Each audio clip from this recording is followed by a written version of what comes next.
welcome back to the Augsburg. I don't know how often it is now. It's a lot of updates. We're trying to keep you updated, but busy times around Keith Bateman's very spacious and roomy office.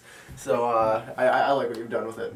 Yeah, we need a couple more pictures. I got an idea for a Augsburg Mount Rushmore there you drawing, go. so I'm not done. Okay. Keith Bateman on every one, or no? No, very far from me. Okay. We'll kind of have some of our founding fathers on there, I think. That's perfect. That sounds awesome. A great idea. So tell us firstly about the trip. I mean, obviously you were gone for a week, played 10 games. Yep. So we touched on in our last video. Our 2018 and your career in Arizona, heading down there. So 5-5 trip. Tell us your overall thoughts. Well, I thought we played pretty well. I mean, you're always kind of stressing your team when you're playing that many games in that short a time, and so we were able to. I thought the pitching held together pretty decent. We had a couple meltdowns where we just need to. Any baseball team need to stay away from the big inning. I mean, we'd give up.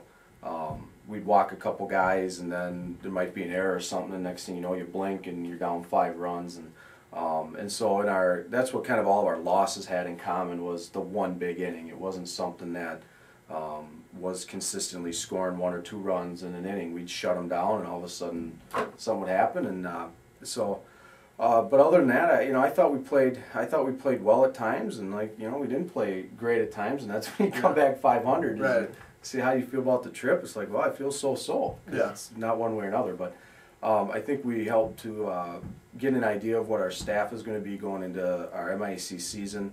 Positionally, we solidified a couple spots, but we still got question marks at others. So, I mean, we accomplished some of what we wanted to accomplish on the trip. Absolutely. You brought 28 guys down there. Mm-hmm. A lot of chances, 10 games, a lot of chances for guys to stand out. So tell us guys that really separated themselves from other guys in the roster and guys that you're really excited about going into the MIAC season. Well, and as you know, we kind of struggled offensively before we went down there, and it was nice to see our guys kind of snap out of that. And it's a game of averages, and over the long haul, you might panic at some point in time, but over the long haul, your guys are going to snap out. And Craig Henry did that and continued to solidify his spot as our starting catcher. I thought he received the ball well, blocked real well.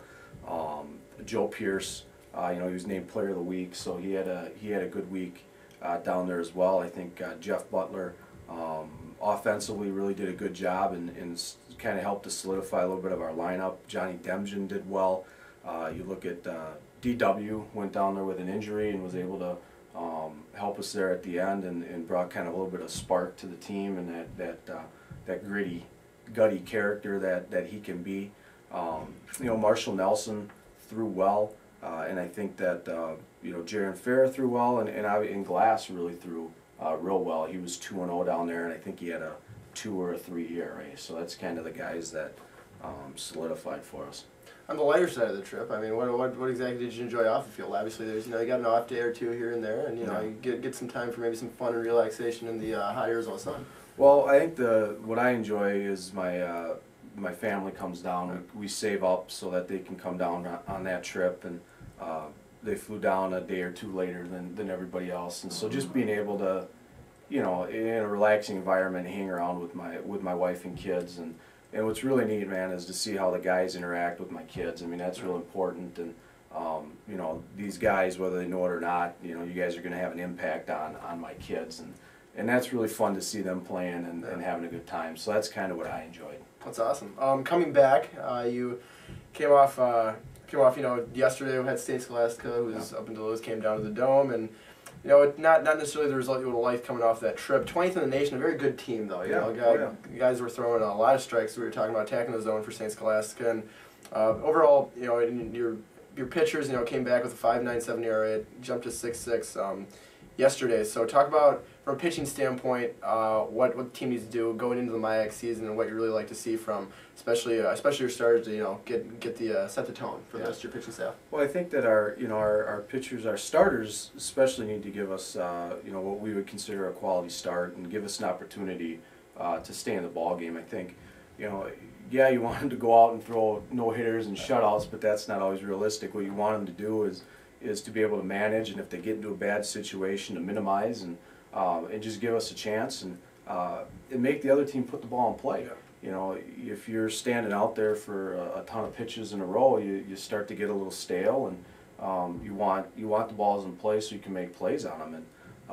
And so that's kind of the biggest thing we need from our pitching staff standpoint, is just to, hopefully by watching a team like St. Scholastica, a very successful program, and watching their pitchers go out and just absolutely attack the zone, and not just with the fastball, but they had incredible control of their off-speed pitches, and I hope that our guys kind of took away from that. That boy, even though you can maybe throw your curveball for a strike, every now and then, it's got to be something that it has to be on command. Right.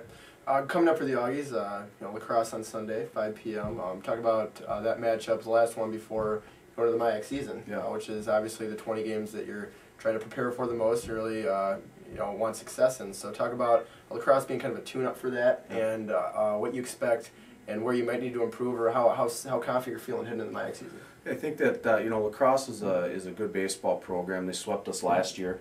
We'll probably see their top 2 pitchers, which is great. We've seen everybody's. We've pretty much seen everybody's top pitchers this year. Yeah. So it's been a great test. It's been a great test for us, and they swing it. I mean, it's Chris does a good job down there. They're a rugged team, so that'll be a good test for us before we head into McAllister. And then once you get in the MIAC, man, that's kind of the. There's really 13 dates that I guess I really care about during the year, and 10 of them are MIAC games. The other ones are my family's birth dates. And other than that, I just kind of float through life. So, what we need to do to be able to compete in the MIAC is we need a couple positions to solidify. Our pitchers to do a better job going once again attacking the zone. But overall, our defense has been okay, and we're hitting the ball, and we need to stay away from that big inning. We can't give the 5 spot or the 6 spot and expect to be competitive. Yeah. So, Coach Keith Bateman, thank you, sir. Good luck Sunday. We'll hopefully see you out at 5 p.m. at the Dome against lacrosse, and then coming up through the MIAC season out at Augie Games. See you soon, folks.